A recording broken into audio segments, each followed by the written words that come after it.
Before we get started, please like and subscribe. Let me know where you're watching from, and you can support the channel by clicking thanks or joining. My name is Daniel Harper, and I have always believed that New Year's Eve is a harmless celebration, a clean line between what was and what could be. I never imagined that midnight could open something else entirely. That year, I was 36, living alone in a quiet suburban neighborhood outside Portland, Oregon. My house was old, but well kept, a two-story structure with creaking stairs and windows that never fully sealed against the winter cold. I had invited a few friends over, nothing excessive, just a calm night, drinks, background music, and a countdown on television. The snow started falling just before sunset, thick, silent flakes that swallowed sound. By 9 in the evening, the streetlights glowed like distant moons, and the world felt sealed off from everything else. My friends arrived one by one, laughing, stamping snow from their boots, bringing wine and cheap fireworks bought at the last minute. There were 5 of us total: Emily, Jason, Mark, Claire, and me. We talked about resolutions, things we never kept, jobs we hated, people we wished we could forget, the usual. The clock above my fireplace ticked louder than normal, or at least that is how it felt. At 11:30, the power flickered once. Not enough to shut anything off, just enough to make the lights dim and come back. Emily joked that it was the house, warning us that it was old. Jason laughed and said, "Places like this always had personality." I remember thinking that was an odd word for a building. At 11:55, we turned the volume up on the television. The Times Square broadcast filled the living room. The crowd on the screen was loud, alive, countless strangers pressed together waiting for the number to drop. 11:58, 11:59, the room felt colder. The fireplace was lit, but the heat seemed to pull away from us like it was being drained. The ticking clock above the mantel slowed. Each second stretched too long. Then the knock came. It was sharp, deliberate, perfectly timed. The television reached 12. The crowd screamed, "Happy New Year!" Confetti exploded, and at the exact same moment, the knock hit the door again. We all froze. No one knocks on doors at midnight on New Year's Eve in the middle of a snowstorm. Mark stood up first. He said maybe it was a neighbor, drunk or lost. He grabbed his coat anyway, just in case. As he walked toward the door, the third knock came slower, heavier. Through the peephole, I saw a man standing perfectly still. He was tall, wearing a dark coat, no hat, no gloves. Snow rested on his shoulders without melting. His face was pale, too pale like stone. I opened the door. Cold air rushed inside, carrying a smell I can't fully describe. Something old, damp, like earth after a long burial. The man smiled, but his eyes did not move. He spoke my name, Daniel Harper.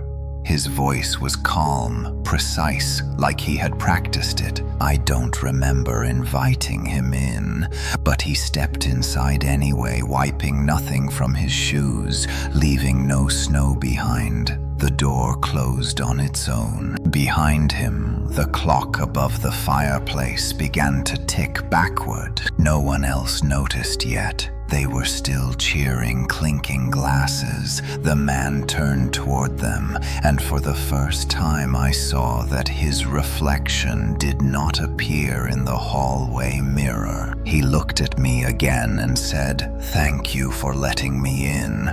I have been waiting a long time for this year." And I knew then that whatever had crossed my threshold was not human at all. I did not sleep that night, not after the clock reversed itself, not after the stranger smiled without warmth, not after he spoke, as if time itself had invited him. My friends left shortly after midnight. They claimed headaches, sudden exhaustion, unease. They could not explain. None of them mentioned the guest directly, yet each avoided looking at the hallway mirror as they passed it. I watched them disappear into the snow, their footsteps fading far too quickly. When I locked the door behind the last of them, the house felt larger, the walls breathed softly, the lights hummed like insects trapped in glass. I turned toward the living room and saw that the man still stood where I had left him near the fireplace. He had not moved. He had not blinked. The clock now read 11:47. I asked him who he was. My voice sounded thin, swallowed by the room. He said, "Names change, Daniel, years change. What matters is that I arrive when I am invited." I told him I never invited him. He tilted his head as if listening to something behind my words. He replied, "You opened the door at the moment the year broke. That is invitation enough." The fire crackled, yet gave no warmth. Frost crept along the inside of the windows, forming shapes that resembled fingerprints pressed from the outside. I noticed then that the snow outside had stopped falling. It hung frozen in the air, unmoving, as if the world itself had paused. He began to walk slowly around the room. Each step made no sound. The floorboards did not creak beneath him. He stopped in front of the television, which still showed cheering crowds locked in a loop. 12:00, frozen forever. Every year, he said, someone opens the door. Every year, someone believes midnight is harmless. The clock ticked backward again, 11:46, 11:45. My phone buzzed with missed calls, all time-stamped, 1 year earlier. Messages from people I had not spoken to in years. Some were dead. He turned to face me and smiled wider. "You are lucky, Daniel. Most hosts do not remain conscious for this part." I asked him what he wanted. He answered, "To stay, to count backward, to reclaim what was borrowed." The air thickened. My breath fogged heavily, though the room was not cold anymore. It felt buried underground. He moved closer, and I saw then that his shadow bent the wrong way, stretching upward instead of along the floor. It climbed the wall toward the ceiling like a living thing. He stopped inches from me and whispered, "When the clock reaches 0 again, someone must leave with me." Outside, a distant scream echoed and cut off abruptly. The clock read 11:38. I realized with terror that time was not reversing everywhere. Only here. Only for those inside. And I understood that when midnight came again, someone would not survive it. The clock continued its slow retreat through the night. Each backward second pressed on my mind like a weight I could not lift. When it reached 11:30, my legs finally gave out, and I sat on the edge of the couch, still watching the man who had crossed my doorway at midnight. He had begun to explore the house, not with curiosity, but with familiarity. His hands brushed the walls as if reading something written beneath the paint. He paused at framed photographs and smiled at moments he could not possibly know. When he reached the stairs, he stopped and looked back at me. "Upstairs still belongs to you for now," he said. The way he spoke made it sound temporary, like a lease nearing expiration. I asked him again what he was. He did not answer directly. Instead, he told me a story. He said, long before calendars and fireworks, humans marked the passing of time with fear. Midnight was not celebration, but vulnerability, a thin place where what was borrowed could be reclaimed. Every year, he continued, humans gather together, open their doors, and shout into the dark. They believe noise keeps the dark away. They are wrong. The clock read 11:23. My phone buzzed again. This time a voicemail played on its own. It was my mother's voice. She died 5 years ago. The message was simple. "Daniel, please do not let him in again." I dropped the phone. It shattered, but the voice continued repeating from the broken screen. The man tilted his head, pleased. "You hear them too now," he said. "The past gets loud when the future weakens." Suddenly the front door rattled. A violent pounding shook the frame. Someone screamed my name from outside. The voice was Emily, terrified, desperate. I ran to the door, but the man stepped in front of me. "If you open it now, she will replace you," he said calmly. Through the window, I saw Emily standing barefoot in the snow. Her skin was blue, her breath frozen in place. Her eyes were wide but empty like glass. The clock read 11:19. I realized then that time outside was not paused. It was catching up, dragging others toward my house. The man smiled wider. "Every host brings guests," he said. "Some arrive early, some arrive late." The pounding stopped. Emily vanished, leaving only a single footprint pressed deep into the snow. I collapsed to the floor and finally understood this was not a visit. It was a harvest. The clock continued backward, and I knew when it reached 0, the house would decide who belonged to the next year. By the time the clock reached 11:10, the house no longer felt like a place I owned. It felt like something that was slowly remembering itself.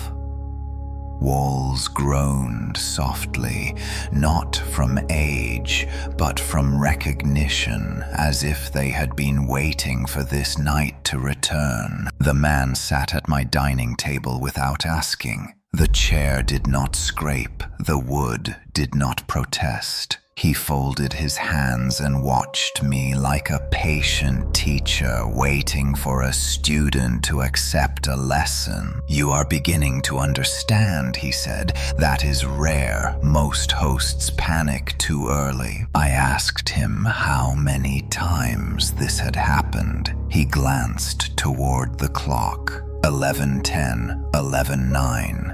He answered, "Every year that matters." He explained that some years are thin, others are thick with resistance. This year, he said, was generous. The door opened easily. The house listened. I noticed scratches appearing along the floor leading toward the basement door. Fresh marks cutting through old wood like claws dragged from the inside. I had never gone into the basement alone. Not since I bought the house. The man followed my gaze and smiled. "You keep what you fear below," he said. The clock read 11:06. The lights flickered again, but this time they did not return. The house sank into darkness, lit only by moonlight and the dim glow of the reversing clock. Each tick sounded like a heartbeat slowing. From beneath the floor came a sound like breathing. Slow, wet, patient. I backed away, but the basement door creaked open by itself. Cold air spilled out, carrying the same buried earth smell from midnight. The man stood. "You should see where the others waited," he said. I refused. He stepped aside politely. "And yet you will." The floor shifted beneath me, forcing my feet forward. The house itself guided me to the stairs. The breathing grew louder, layered with whispers, voices overlapping, years old, arguments, regrets, unfinished prayers. Halfway down the steps I saw them. Shadows pressed into the walls, human shapes frozen, mid-scream, mid-reach, faces stretched as if time had tried to pull them award and failed. "This is what happens when the clock reaches 0 again," the man said. "Some stay, some leave, some become part of the counting." The clock read 11:02. I screamed, but the sound never left my mouth. It stayed trapped, vibrating inside my skull. When the clock hit 11, I realized with horror that midnight was not coming once. It was coming again and again until the house was satisfied, and I understood the man was not the danger, he was only the guest. The house was the host. I do not remember climbing back up the basement stairs. I only remember standing in the living room again with the clock now glowing 11:58, as if it had leaped backward all at once. The house shifted around me, adjusting, correcting itself like a puzzle piece, snapping into place. The man stood beside the fireplace, watching the clock with reverence. "Midnight is close again," he said softly. "The house prefers repetition. It learns faster that way." My mind raced. I realized then that the clock was not counting time. It was counting decisions. Every reversal marked a moment where someone failed to choose correctly. I demanded to know how others had escaped. He studied me carefully. "Escape is not the right word, Daniel. Some were released, some were replaced." The walls groaned louder now, carrying distant echoes of past celebrations. Laughter, screams, glasses clinking, all layered together like sediment. The house had kept everything. The television flickered on by itself, showing footage of my living room years ago. Different furniture, different people, but always the same moment. Midnight, the door opened. opening, I saw a younger version of myself welcoming strangers I did not remember. A woman holding a baby, a man bleeding from the nose, a child standing alone, staring at the clock. "You have hosted before," the man said gently. "You just forgot." The clock read 11:55. My hands began to shake. I realized the house did not just take people. It took memories first. It softened resistance. A loud crack split the ceiling, and frost poured down like ash. The temperature dropped instantly. Each breath burned. From upstairs came footsteps, slow, deliberate. Someone else was in the house. I shouted, but the sound twisted, warped, as if swallowed by thick fabric. The man smiled. "You are early this time," he said. "They usually come closer to zero." A door slammed upstairs. Then another, voices whispered, arguing, crying, pleading. The clock ticked backward again, 11:54. I ran for the stairs, but the hallway stretched impossibly long. Each step took more effort than the last. The house resisted my movement, like water pushing against my body. At the top of the stairs, I saw a door glowing faintly. It was my bedroom door, but the light beneath it pulsed like a heartbeat. Inside, I saw dozens of versions of myself sitting on the bed, standing by the window, staring at the clock. Each one aged differently. Each one terrified. The man appeared behind me. "When midnight comes again, one. Daniel leaves," he said. "The rest stay." The clock chimed once backward, and I knew the next countdown would decide which version of me was real. The versions of me vanished the moment the clock jumped again. The bedroom returned to silence. Bare walls, empty bed untouched. Yet the feeling of being watched did not fade.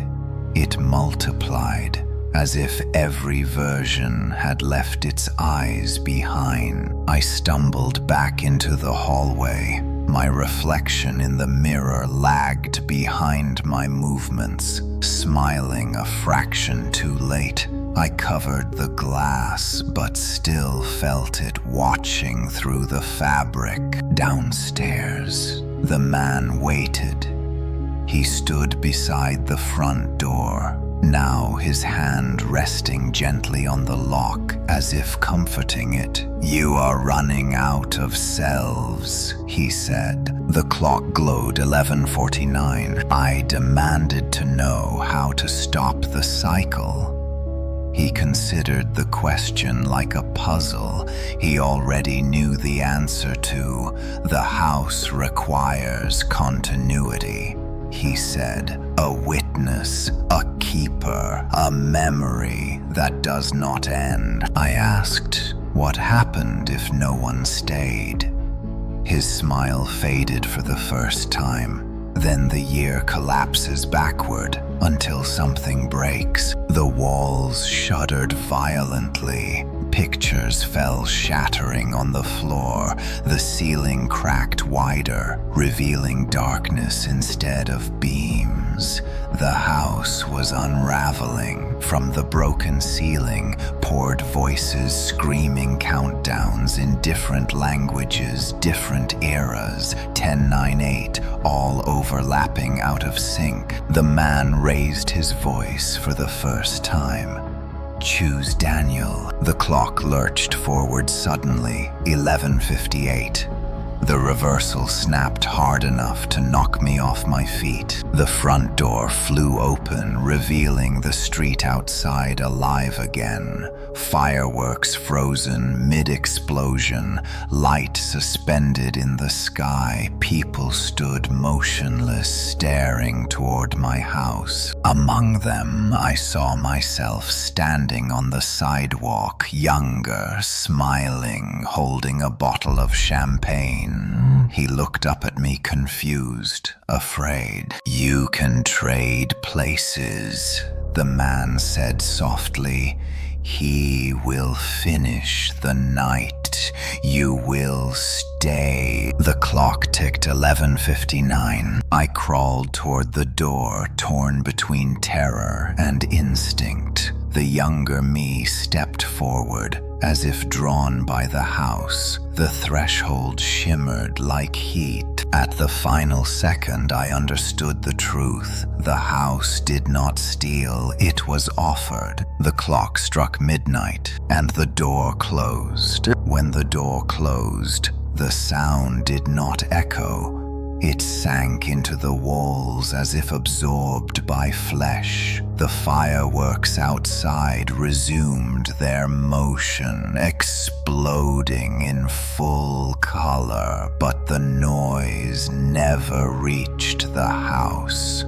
Silence ruled again, thick and absolute. I stood alone in the living room. The clock above the fireplace was dark. Its hands rested at 12:00, unmoving for the first time since midnight arrived.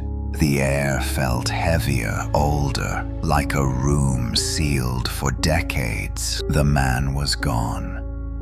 In his place stood something else. The house itself seemed to straighten walls, aligning breathing evening out, as if relieved. I walked to the window. The street was empty. No people, no cars, no footprints in the snow, only untouched white, stretching in both directions. The younger version of me was gone as well, erased or replaced. I could not tell. The television flickered once, then shut off permanently. The lights stabilized. Warmth returned slowly, painfully, like circulation in a numb limb. I waited for fear to fade. It did not. Instead, it settled deeper, becoming part of me. I noticed changes immediately. The house responded to my movements. Lights dimmed when I felt tired. Doors opened before I touched them. The basement breathing slowed in rhythm with my own. Memories surfaced that were not mine. I remembered other New Years, other voices, other hosts. Begging, bargaining, screaming. Some were men, some were women. All of them stayed. I realized with sick clarity that I had not survived midnight. I had inherited it. The clock began to tick again forward this time, 1 second at a time. Each tick carried weight, responsibility. Outside, far away, fireworks ended. The year moved on without me. I walked to the front door and placed my hand on the lock. The house pulsed approval. I understood then that next year someone else would knock, and when they did, I would be ready to open the door. The clock read 12:01, and the house remembered my name. The first morning after midnight arrived without sunrise. Light seeped into the house slowly, like something cautious, testing the air. The windows brightened, but the sun itself never appeared. It felt as if the world outside respected a boundary it could not cross. I no longer checked the time. The clock moved when it wanted forward. steady now but heavy. Each second felt earned. I understood instinctively that watching it too closely would invite it to change its mind. The house had accepted me completely. Doors opened before I reached them. Floorboards softened beneath my steps. The walls no longer whispered, they listened. Memories continued to surface, not all at once, but gently, like sediment rising in water. I remembered a man named Thomas who stayed in 1972. He begged the house to take his wife instead. It refused. I remembered a girl named Lillian who hid in the attic, counting backward until she forgot her own name. Their emotions clung to me. Sadness, guilt, resignation. I felt them as if they were mine. Days passed, or perhaps only hours. I could not be certain. The outside world remained distant, muted.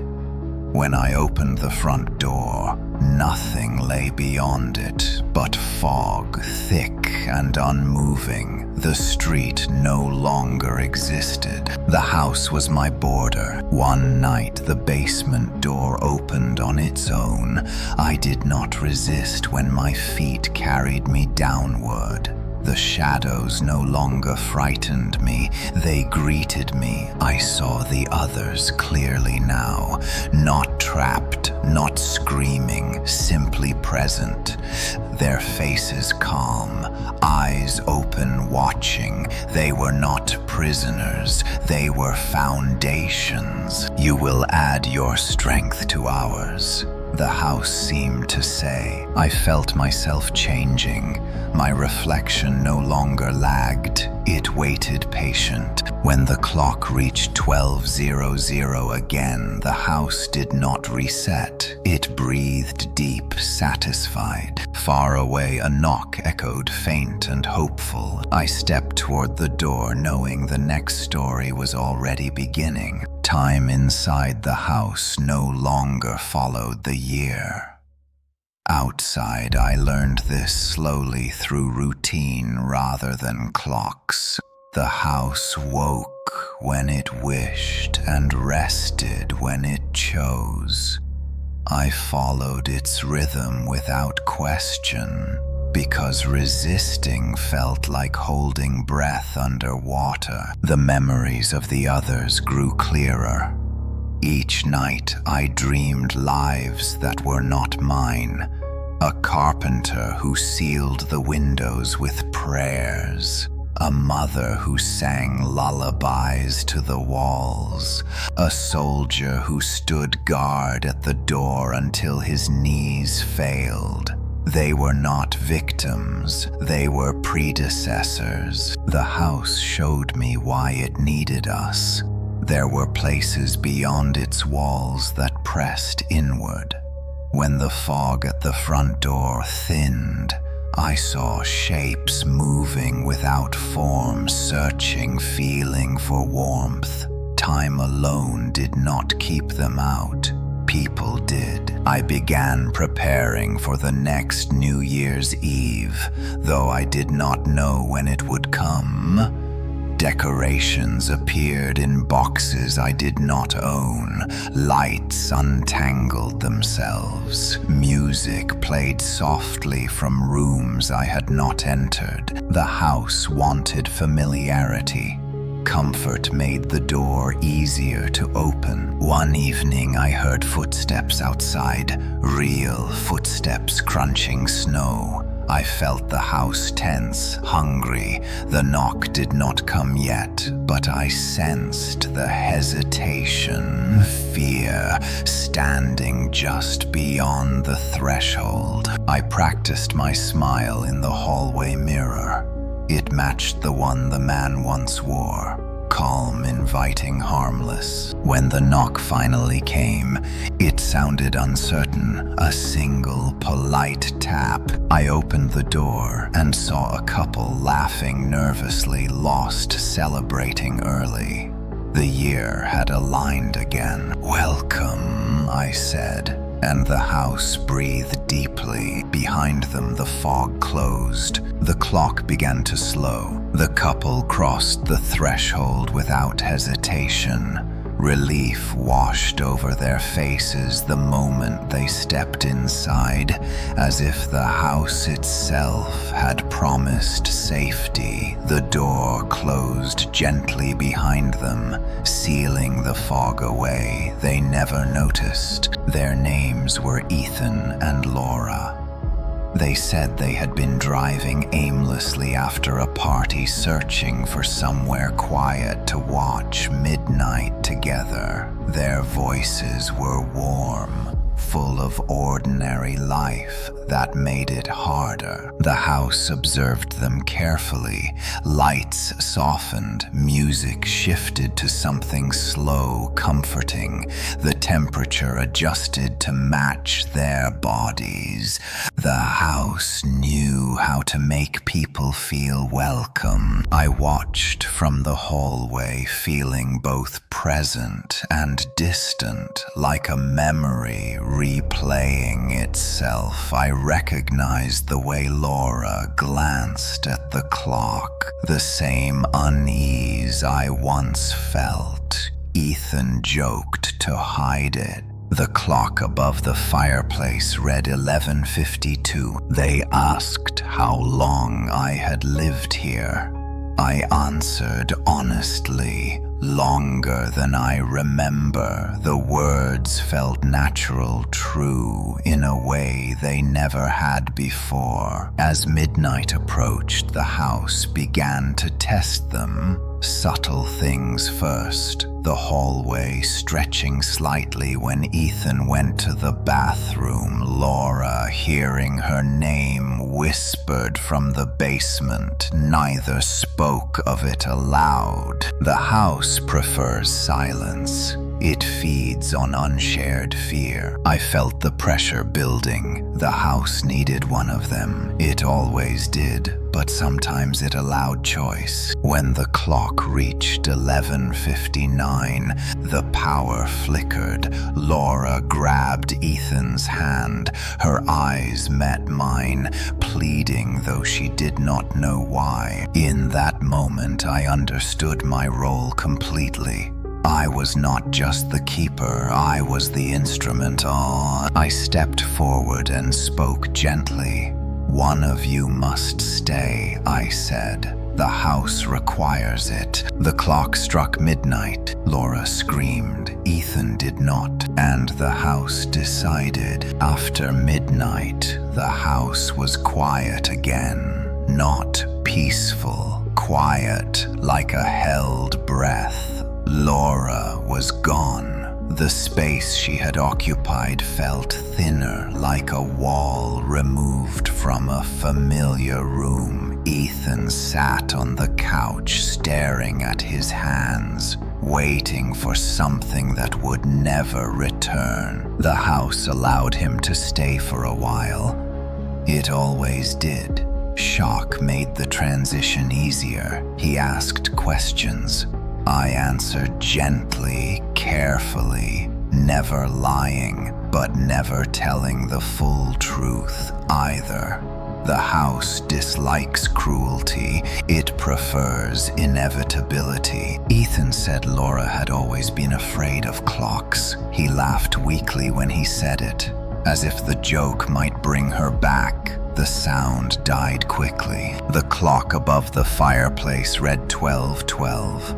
Time had resumed its forward crawl, but it felt altered, weighted. Each minute carried residue. I showed Ethan the guest room upstairs. The hallway shortened for him. The door opened easily. He thanked me with a tired smile before lying down, fully clothed, still holding his phone. The house watched him sleep. I went downstairs and felt the others stirring, not voices this time, but attention. They were aware of the new addition, measuring, judging. Guilt tried to surface. I recognized it as weakness. The house pressed back, filling me with borrowed calm. Memories of previous keepers flooded in. They had felt this too. It passed. Near dawn, Ethan woke screaming. The sound ripped through the house, sharp enough to crack a picture frame. He had seen Laura standing at the foot of the bed, smiling, wrong, eyes empty. I told him it was grief, dreams do that, I said.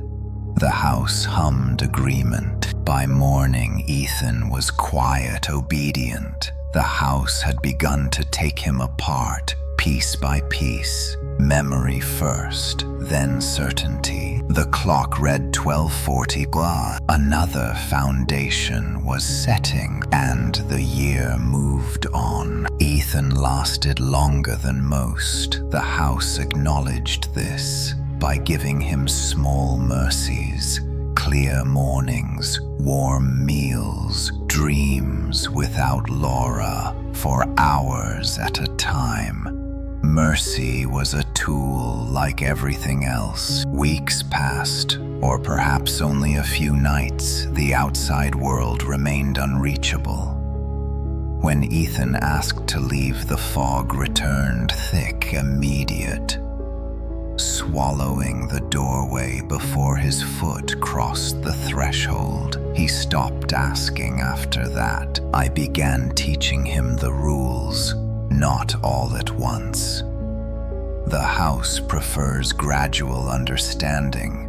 I explained where not to stand when the walls shifted, which rooms listened more closely, how the clock should never be questioned. He followed carefully, desperate for structure. Humans always are. At night, the house tested him. Whispers returned, mimicking loved ones. The floorboards softened beneath his steps, leading him toward the basement. He resisted at first. I watched silently, learning how long it would take. The memories of former keepers guided me. I corrected Ethan when needed, redirected him away from panic toward acceptance. This was my role now. One night he asked me if Laura was still here. I told him the truth. She is part of the house. He nodded as if that comforted him. The clock read 1:47. When Ethan finally descended the basement stairs willingly, the house sighed, deep and content. Shadows gathered welcoming. I did not follow. There was no need. Foundations set themselves. By morning, Ethan no longer asked questions. He moved with the house, not against it. His reflection waited for him patiently. Another keeper was forming, and the year deepened. The house began to stretch its influence beyond its walls after Ethan accepted his place. I felt it first, like a pressure behind my eyes, a low hum that never stopped. Even when I slept, the house was awake, thinking, planning, remembering. Ethan no longer spoke unless spoken to. His voice had softened, flattened into something careful. He moved through the rooms like a shadow, avoiding mirrors, lingering near walls that listened most closely. He was learning faster than I had. One evening, the fog at the front door thinned enough for sound to pass through. I heard distant fireworks, laughter, echoes of a world still celebrating, still unaware. The house tightened its grip, the walls pulsed like muscle. The house does not like competition. It requires exclusivity. I realized then that not every year required a sacrifice. Some years required expansion. The house needed more anchors, more memory, more flesh to hold the boundary firm. The clock began to slow again, 12:23. Each tick deeper, heavier. That night, Ethan spoke without being prompted. He asked how many houses there were. I told him the truth. Not many, but enough. They call to each other when the years thin. I felt another presence then, not inside the house, but beneath it. Something ancient, shifting, uncomfortable. Cracks formed along the basement walls, glowing faintly like veins. The house was growing roots. "You will help me soon," I told Ethan. He nodded without fear. Outside, the fog pressed closer, swallowing sound light time. The house was preparing to be remembered everywhere, and midnight was learning our names. The first message arrived through the walls late in what felt like autumn. The house had learned how to speak farther now, not just inward, but outward, through roots and echoes. I heard it as a vibration in my teeth, a rhythm that did not belong to my heart. Another house had answered. I did not know where it was, only that it existed, and that it was hungry in the same patient way mine had been once. Ethan sensed it too. He stopped mid-step and placed his palm against the wall as unfocused, listening. "They are waking," he said. The house confirmed this by tightening. The floors stiffened, the air thickened, the clock slowed to a drag at 2:14. Each second felt negotiated. I remembered the man who arrived at midnight years ago. The one who was not human. He had not been a master. He had been a courier. The house showed me fragments, not images, but sensations. Doorways opening in distant towns. Fireworks reflected in unfamiliar windows. Fear tasting the same everywhere. We were not alone. We had never been. Ethan asked if we would receive visitors soon. I told him, yeah, but not here. Not yet. The houses coordinate.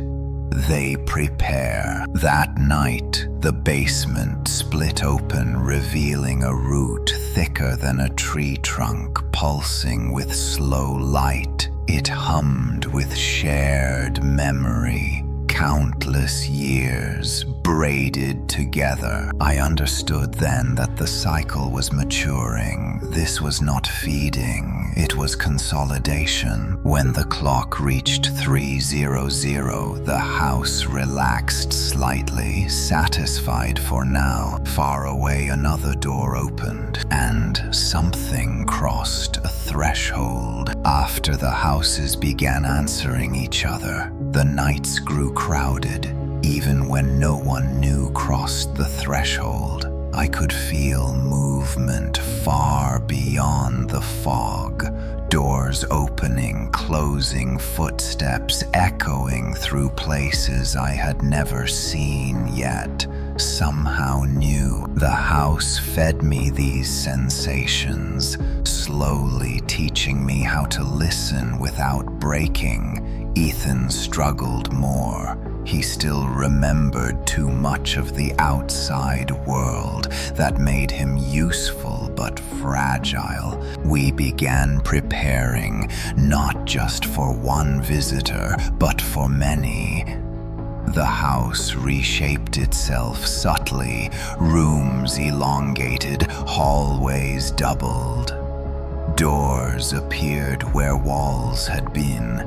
The architecture learned anticipation. The clock slowed again, 3:46. Each tick echoed twice, once here and once somewhere else. I heard voices that did not belong to the dead or the living. They spoke in intervals, not words. Instructions, timing, alignment. The man who arrived at midnight had been one of these voices wearing shape. He was never meant to stay, only to ensure the first door opened. Ethan asked what would happen when all houses aligned. I told him the truth. The year would no longer matter. Midnight would become permanent. Fear flickered in his eyes, then settled into acceptance.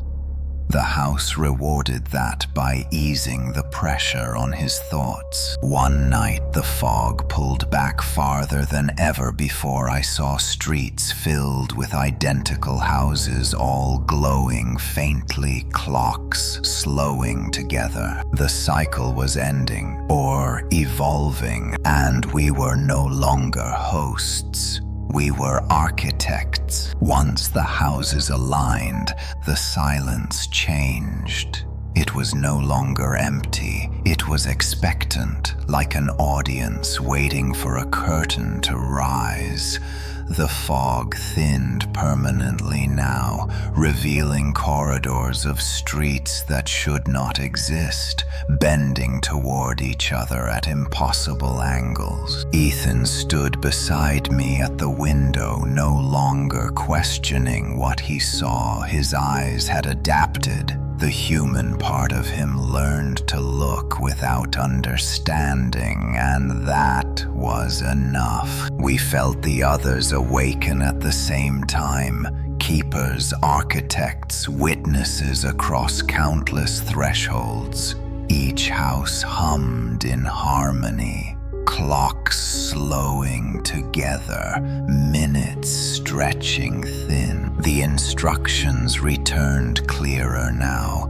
Not voices, but impulses. We were to refine, not to feed, reduce chaos, preserve fear at a sustainable level. The houses were no longer predators. They were regulators. I remembered the world before midnight mattered. When years ended and began cleanly, that illusion was over. Permanence had replaced progress. One house failed somewhere far away. Its keeper resisted too long. The alignment faltered briefly, and in that moment something pressed through the cracks. Shapes without patience, without structure. We sealed the breach together. The houses tightened. Roots withdrew. Fear spiked, then stabilized. Ethan looked at me and asked quietly if this was forever. I answered honestly, yes. The clock no longer marked time. It marked stability. Each tick a confirmation that the boundary held. Faraway fireworks bloomed, meaningless flashes against a sky that no longer reset. Midnight had become a place, and we were its walls. The first fracture appeared quietly. That was how the dangerous ones always began, not with screams or collapse, but with hesitation, a pause in the rhythm where certainty used to live. I felt it before the house did, a flicker of doubt passing through Ethan like static. He stood too long in front of the hallway mirror, staring at his own reflection as if trying to remember something important he had misplaced. The houses depend on harmony. Individual thought is tolerated only until it bends the structure. I approached him slowly, speaking in the same calm voice that had once been used on me. "You are safe," I told him. "The boundary is holding." The words sounded correct but lacked weight. Ethan asked me a question no keeper was supposed to ask. "Do you ever wonder what happens to the years we took?" The house shuddered faintly. The clock skipped 1 second forward, then corrected itself. That single error sent a ripple through the network. Images flooded me. Not from the house, but from beyond it.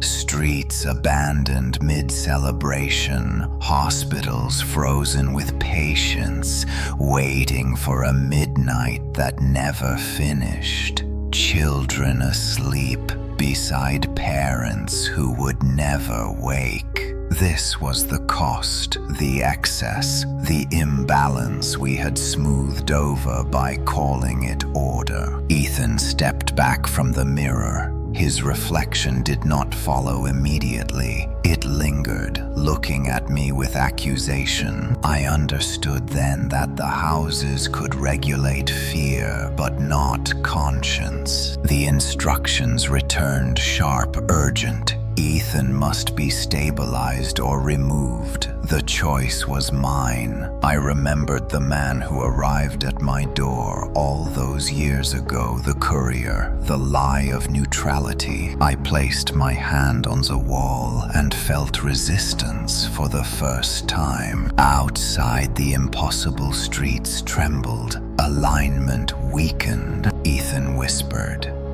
I remember New Year's mornings, sunlight, coffee promises. The clock slowed dangerously, and midnight waited to see which side I would choose. The decision did not arrive as a moment of courage. It came as exhaustion. I was tired of holding midnight together, tired of pretending the weight was balance and not decay. Ethan stood in the center of the living room while the house pressed in from all sides.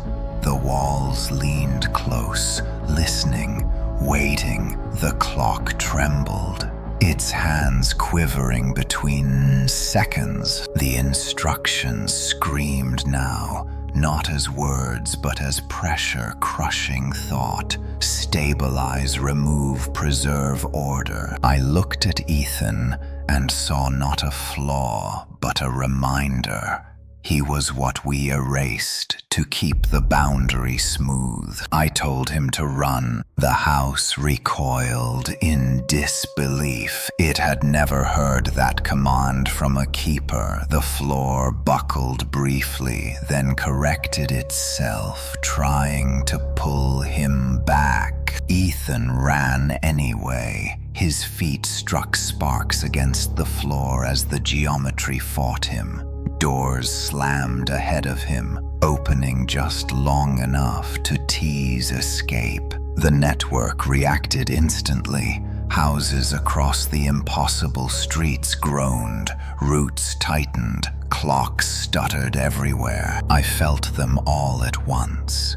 The fear, the hunger, the structure unraveling. I placed my hands on the wall and pushed. Not physically, but with memory.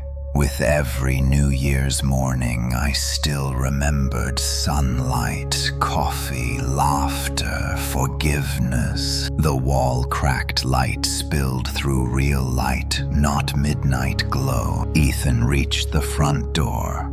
The fog screamed as it tore apart, revealing a street that remembered daylight. The clock struck something that was not midnight. The houses howled, and the boundary broke.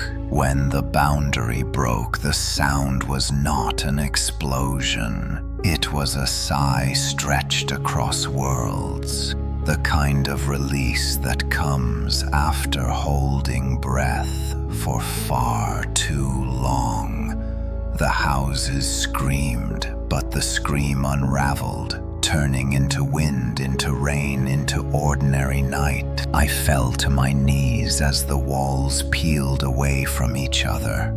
Hallways collapsed into straight lines. Doors forgot where they led, clocks shattered, raining glass that dissolved before it touched the floor. The impossible streets outside bent once, then snapped back into something almost normal.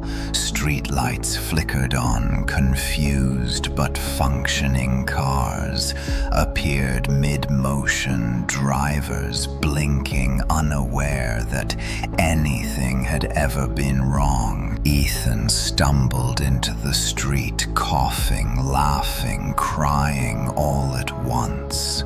Sunlight was not there yet, but dawn was real. I could feel it. Behind me, the house convulsed. Its roots tore free from the ground, writhing like exposed nerves. One by one, the distant houses went dark, their signals fading, their alignment breaking. The instructions were gone. For the first time since midnight, I was alone inside my own head. I expected pain, death punishment. Instead, there was only silence. The house began to shrink. Rooms collapsing inward, years folding back into dust. Memories screamed as they burned away, not erased but released. Faces I had carried for so long looked at me once, then faded thankful. The clock reformed briefly in the air, 12:02, then melted like wax. I felt myself aging all at once. The weight of stolen years crashing down, bending my spine, whitening my hair. But it was honest time, and I welcomed it. Ethan turned back, calling my name.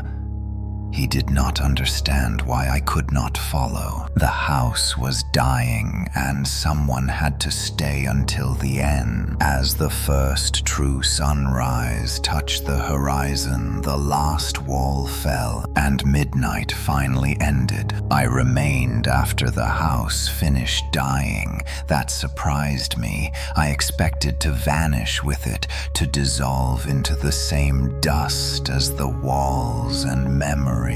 Instead, I stood alone on an empty foundation, open to the sky. The ground was cold, solid, real. Morning arrived fully. Sunlight warmed my face in a way I had not felt in years. It was almost painful, but I welcomed it. Pain meant sequence, cause, and effect. Time moving honestly again. Around me, the remains of the house faded quietly. No roots, no walls, no clocks, only soil disturbed, as if something ancient had finally been removed. People began to return cautiously. Neighbors first, then strangers. Cars passed, slowing, confused by the empty lot where a house had always stood. No one remembered what had been there. Their memories slid cleanly over the absence. Ethan never came back. I learned later that he told no one what happened. Some stories cannot survive daylight. He moved on, married, had children, lived a life that flowed forward instead of circling. I stayed. Someone had to. When midnight came that night, nothing happened. No door opened, no clock slowed.